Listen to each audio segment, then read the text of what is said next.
নমস্কার। গল্পের ধারায় আপনাদের আবারও স্বাগত জানাই। আশা করি সকলেই খুব ভালো আছেন। আজ আমি আপনাদের শোনাব বিভূতিভূষণ মুখোপাধ্যায়ের লেখা একটি ছোট গল্প। গল্পের নাম গিন্নি।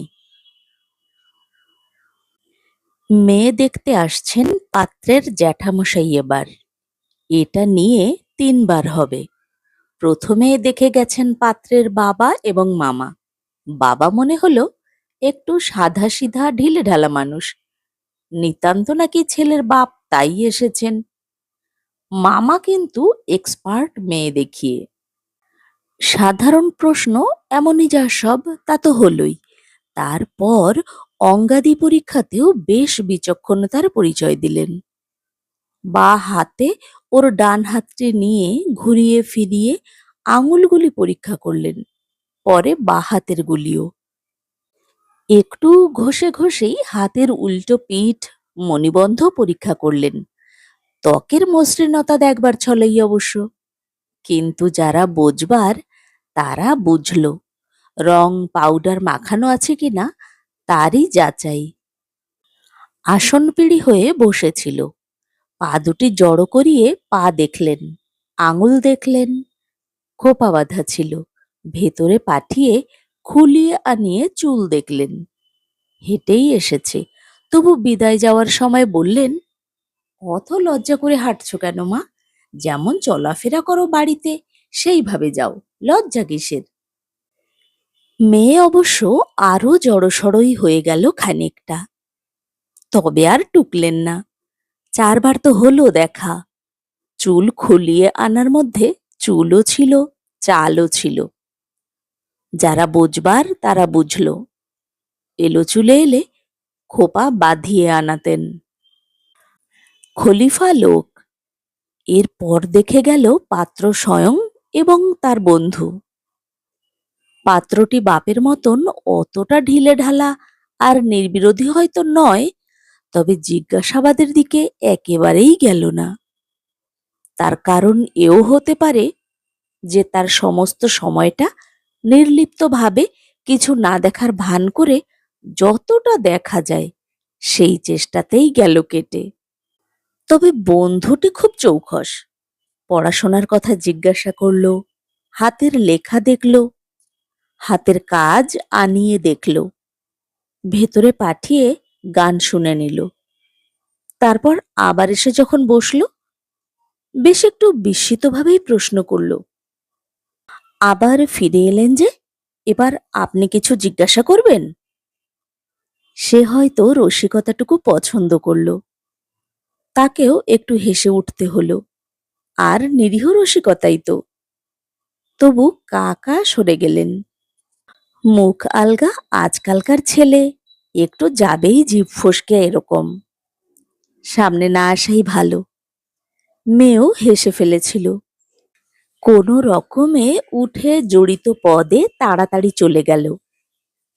ছেলেটি হালকা আসরে একবার সবার দিকে চেয়ে নিয়ে হাত জোড় করে বলল, আমায় মাফ করবেন, ছেলের ফরমাস ছিল হাসিটুকু পর্যন্ত দেখাতে, তাই। পাত্র কাকলে চিমটি কেটে ধরায়, উহ, রাস্কেল বলে চুপ করে গেল। এবার আসছেন জ্যাঠামশাই। আসুন, মেয়ে থাকলে দেখানোর বিড়ম্বনা মাথা পেতে সহ্য করতেই হয়। কিন্তু এবার সবাই একটু বেশ সন্ত্রস্ত হয়ে পড়েছে। শোনা যাচ্ছে অত যে খুঁটিয়ে দেখা হলো ২ দফা, তার নাকি কোনো মূল্যই নেই। সব নির্ভর করছে জ্যাঠামশাই কি রায় দেন তার উপরে। তিনি ছিলেন না, এসেছেন, এবার আসবেন। মেয়ে দেখার একটু বাড়াবাড়ি হয়ে যাচ্ছে। আজকালকার অভিভাবকেরা এতটা পছন্দ করেন না। কিন্তু এক্ষেত্রে একটু আলাদা ব্যাপার রয়েছে। ছেলেটি খুবই ভালো, পরীক্ষা দিয়ে এবার ডেপুটি হয়েছে। এদিকে অভিভাবকদের শুধু ভালো মেয়ে দরকার, যতটা সম্ভব সুন্দরী, তারপর যতটুকু সম্ভব শিক্ষিতা। অন্যদিকে একেবারেই লক্ষ্য নেই। সেটা যে নেই তা খুব জানা কথা বলেই কন্যার অভিভাবকেরা অগ্রসর হতে সাহসী হয়েছেন, এক শুধু মেয়ের জোরে। এমন কিছু দূরের ব্যাপার নয়, রিষড়া শ্রীরামপুর, তাও মাইল দুয়েকের মধ্যেই দুই পক্ষের বাড়ি। খোঁজ নেওয়া সহজ, পাওয়াও গেছে অনেকখানি। তার মধ্যে এটা পাকাপাকি রকমই জানা গেছে যে ওই যে অন্য কিছুর দিকে লক্ষ্য নেই, সেটা শুধু মুখের কথাই নয়, সত্যই দেখে শুনে গৃহস্থের বাড়ি থেকেই মেয়ে এনেছেন ওরা, যাদের এমনিতে ওদের বাড়ির ছেলের নাগাল পাওয়ার কথা নয়। সহ্য করতে হবে মেয়ে দেখার বাড়াবাড়ি। জ্যাঠামশাইয়ের পছন্দ হলেও নিশ্চয়ই মেয়েদের অভিযান, উপায় কি? কিন্তু খুঁটিয়ে দেখা শোনার পরও তিনি আসছেন কি করতে, সেইটাই আন্দাজ করতে না পেরে সবাই বেশ চিন্তিত হয়ে পড়েছে। ওদের দেখাশোনার একটা যেন বেশ প্ল্যান আছে। দু ব্যাচ যেন দুই রকমের উদ্দেশ্য নিয়ে এসেছিল। ওরা যা জানতে চেয়েছিল, এরা সেদিকটা বাদ দিয়ে গেছে। এরা যে দিকটা ধরেছে, ওরা সেই দিক দিয়েই যায়নি। কিন্তু আর বাকিটা কি আছে যে জ্যাঠামশাই ধরবেন? তার প্রশ্ন কি ধরনের হবে? মেয়েকে সেই মতন প্রস্তুত থাকতে হবে তো। মেয়েরা আজকাল এসব আরো পছন্দ করে না, কলেজের মেয়েরা তো নয়ই। কেউ কেউ বিদ্রোহই ঘোষণা করে বসে বেশি বাড়াবাড়ি হলে। অন্তত আপত্তি অভিমান এটুকু তো থাকেই। দু দফা হলো, আর কেন? অঞ্জলি তা করেনি।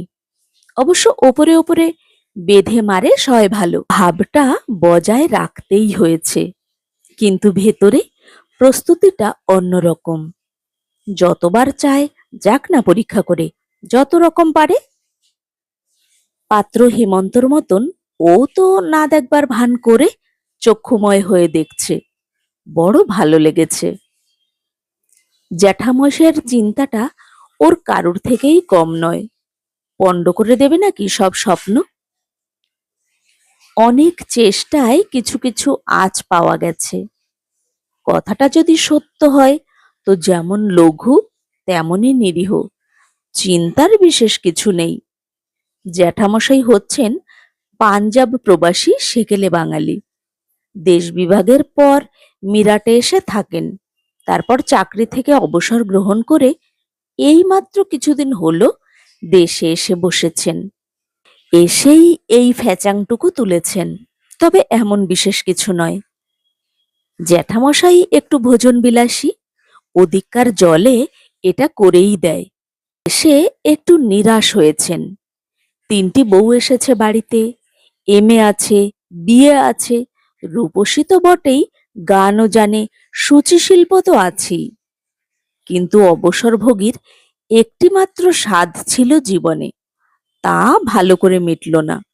রাঁধুনে বউ এলো না একটিও, সবগুলোই চলতি ভাষায় মা জননী একেবারে। তাই ওই শর্ত জুড়ে দিয়েছেন। এ আর এমন কি কঠিন শর্ত? গৃহস্থ ঘরের মেয়ের পড়া বিবাহ না হওয়া পর্যন্ত।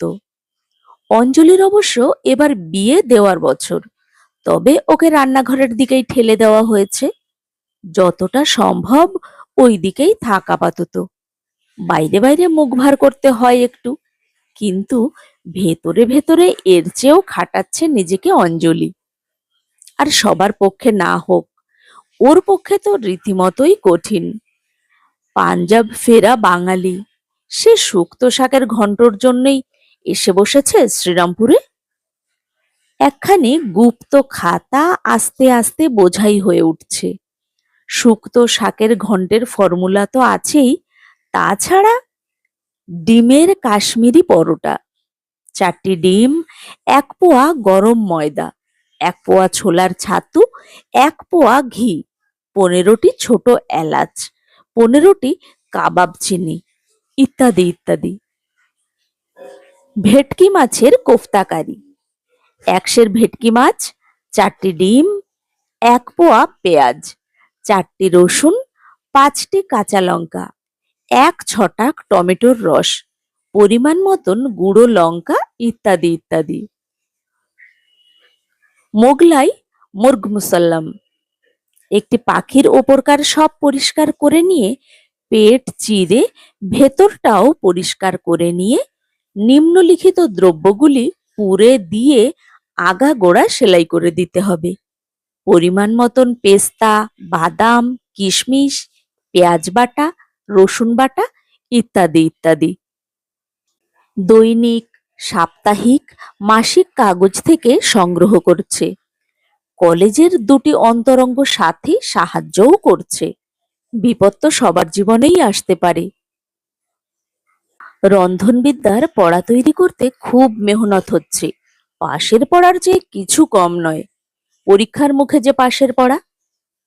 পরীক্ষা তো এসেই গেল। সেদিন না এসে পড়েন জ্যাঠামশাই। এসে পড়লেন। 6 ফুট দীর্ঘ মানুষ, তেমনি ওসারও।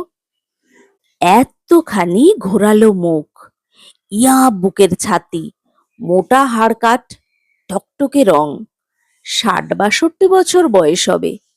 একটিও কাঁচা চুল নেই মাথায়, তবু চোখ দুটো যেন জ্বলছে। সাজানো নকল দাঁত নয়। কষের দিকে থাক না থাক সামনের 2 সারি ঝকঝক করছে। একটু এবড়ো খেবড়ো, কিন্তু মনে হয় বেশ শক্তই। এক জোড়া বেশ পুষ্ট গোঁফ, মাথার চুলের মতোই সাদা ধবধবে। দেখলে গা ছমছম করে। অবশ্য যে উদ্দেশ্য নিয়ে এসেছেন সে কথা ভেবে। ওরা সব দুজন দুজন করে এসেছিল। জ্যাঠামশাই নামলেন একা। ওর যেন দোসর নেই কেউ সংসারে। নামলেনও যে, ট্যাক্সিটা একবার খানিকটা বসে গিয়ে স্প্রিং এ লাফিয়ে উঠে বার 2-3 দুলে গেল, যেন বাঁচল। সবাই সসম্ভ্রমে বৈঠকখানায় নিয়ে গিয়ে বসালো। নিতান্ত স্বাভাবিক কৌতূহলে অঞ্জলি ওপর ঘরের জানলা থেকে উঁকি মেরে দেখল। তারপর দেরাজ থেকে খাতাটা বের করে ঝুঁকে পড়ল। শাক শুক্তো বা ছাপার কাগজের শৌখিন কিছু নয়, একেবারে কালিয়া কোরমা, দোরমা কোরমা, কাবাবের পাতার উপরে। পরীক্ষায় বসার আগে ঝালিয়ে নিচ্ছে একবার। কি যে হবে! মানুষটি যেমন সুগুরু তেমনি ভেতরে সুগম্ভীর। প্রথম সাক্ষাতের 2-1টি কথাবার্তায় কণ্ঠস্বরের যা নমুনা পাওয়া গেল, তাতে আর কেউ কথা বাড়াবার সাহস করল না। সবাই তটস্থ হয়ে রইল। ঘরটা থমথম করতে লাগলো। নিতান্তই যে কথা কন না এমন নয়। একবার বললেন, বড্ড গরম এখানে, অসহ্য। ঘরের সবাই বলে উঠল, আজ্ঞে হ্যাঁ, কিন্তু তবু আমাদের ওদিককার মতন নয়। সবাই বলল, তা কি করে হতে পারে? একটু চুপচাপের পর প্রশ্ন করলেন, দেরি আছে কি বেশি? প্রায় সকলেই ঘর খালি করে দেখতে ছুটল ভেতরে। বেরিয়ে এলো 3টি ছেলে। একজন বলল, দিদির বড্ড মাথা ধরেছে, দিদি বলছে। প্রশ্ন হলো, মাথা ব্যথা কেন? আন্দাজটা বলবে কিনা একটু থতমত খেয়ে গেছে। কাকা বেরিয়ে এলেন, বললেন, হয়ে এসেছে। মুখটা একটু ভারবার, বোধহয় ধমক ধামাক দিতে হয়েছে। একটু যেন বাড়ল কথাটা জ্যাঠামশাইয়ের। বললেন, বেশি সাজানো হচ্ছে, কি দরকার? দেখে তো গেছেই সবাই, আমি শুধু আমার দরকার মতন। মনে হলো একটু যেন হাসিই আসছিল। এমন সময় মেয়ের বড় ভাই এসে খবর দিল, তৈয়ার। কাকা জ্যাঠামশাইকে নিয়ে ভেতরের দিকে এগুলেন। সবাই পেছন পেছনে চলল। বাড়ির বারান্দায় গালিচা পেতে দেওয়া হয়েছে, সামনে একটি আসন। জ্যাঠামশাই গিয়ে বসলেন গালিচায়। মেয়েকে নিয়ে আসা হলো। যথারীতি প্রণাম করে বসল সে। পায়ের তলায় হাতটা যেন আগেকার চেয়ে একটু চেপে বুলিয়ে একটু যেন বেশি কাঁপছেও। সিথির ওপর হাতটা একটু ভালোভাবেই চেপে নীরবে আশীর্বাদ করলেন জ্যাঠামশাই। বললেন, খাসা মেয়ে, বাহ! আচ্ছা বলো তো মা, নিম ঝোল আর মোচার ঘন্ট কি করে রাঁধবে? কি কি মশলা, কি কি তার পরিমাণ? পরীক্ষার্থীদের ভাষায় একেবারে আনইম্পর্টেন্ট প্রশ্ন। বুকটা ধড়াস করে উঠল অঞ্জলির। নিম ঝোল তো ছোঁয়াই হয়নি, ঘন্ট সম্বন্ধে যাও শুনেছে তাও গেল গুলিয়ে। দুবার ঢোক গিলল, তারপর ঘাড়টা হেট করে বসে রইল। জ্যাঠামশাই বললেন, এই তো নয়, আমি বুড়ো মানুষ, কোথায় তাড়াতাড়ি ছুটে এলাম। সারা জীবনটা গোস্ত পরোটা খেয়ে খেয়ে পেটে চড়া পড়ে গেছে। এবার বাংলাদেশে গিয়ে মায়েদের হাতে। সবাই কিম্ভূত কিমাকার হয়ে গেছে। এত করে শেষকালে নেহাত যোগ বিয়োগে ফেল করবে? কাকা দুটো হাত একত্র করে বললেন, আগে না, ঘন্ট, শুক্তো, নিমঝোল এ তো একরকম রোজই রাঁধতে হচ্ছে, ও জানে সব। বলো অঞ্জু, বলো, ভয় কিসের? একেবারে নিস্তব্ধ সব। একটা সুচ পড়লে শোনা যায়। পাশের ঘরে মেয়েরা রয়েছে, একটু আধটু যা চুড়ির ঠুনঠান শব্দ হচ্ছিল তাও গেছে থেমে। হঠাৎ পর্দা ঠেলে ছোট্ট একটি মেয়ে বেরিয়ে এলো। বলল, না গো, পিছি দানে না, আমি দানি। বাত রেঁধেছি, ঘন্ট রেঁধেছি, বাবা খেয়েছে। একটা ডুরে শাড়ি পরানো, ভালো করে আছড়ানো চুলের উপর দিয়ে বেড় দিয়ে রাঙা ফিতে বাঁধা, পায়ে আলতা, দুহাতে দুটি ছোট ছোট খুরি। একটিতে কাদায় মাখানো কি পাতা, একটিতে ছাই। ভাত আবার সাদা হওয়াও চাই তো। সবাই একেবারে সন্ত্রস্ত হয়ে উঠল। তুই এসেছিস? আহ, এটাকেও যে একটু ধরে রাখবে, কোত্থেকে জুটলি তুই? কাকা নিজেই ধরে ভেতরে নিয়ে যাচ্ছিলেন।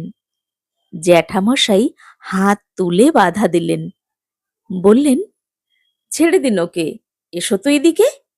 পিসি বুঝি কিচ্ছু জানে না? বেশ সপ্রতিভ ভাবেই মাথা নাড়ল। না, তুমি বুঝি সব জানো? ঘন্ট, শুক্তো, ডালনা, চচ্চড়ি সব দানি। আমায় পারবে তো রেঁধে খাওয়াতে? হুম। তাহলে চলো যাই, আর কি। কোলে তুলে নিয়ে উঠে পড়লেন। কাকা ব্যস্ত হয়ে উঠলেন, আগে অঞ্জু জানে সব, কিরকম নার্ভাস হয়ে পড়েছে, যদি আরো কিছু জিজ্ঞাসা করেন। আর কেন মশাই, এমন পাকা রাঁধুনি আমার গিন্নি পেলাম, মা রাঁধতে জানে কি না জানে সে খোঁজে আর কি দরকার। পাঞ্জাবি হাসি পড়ল ফেটে। গিন্নিকে বুকে নিয়ে বৈঠকখানার দিকে এগুলেন। এতক্ষণ আপনারা শুনছিলেন বিভূতিভূষণ মুখোপাধ্যায়ের লেখা ছোট্ট মজার গল্প গিন্নি। গল্পটি আপনাদের কেমন লেগেছে কমেন্ট বক্সে অবশ্যই লিখে জানাবেন। ভালো লাগলে বন্ধুদের সঙ্গে শেয়ার করবেন, লাইক দেবেন। আর আমার চ্যানেলটি যদি এখনো সাবস্ক্রাইব করা না থাকে তাহলে এ ধরনের আরো অনেক গল্প শোনার জন্য চ্যানেলটিকে অবশ্যই সাবস্ক্রাইব করে নেবেন। সবাই খুব ভালো থাকুন।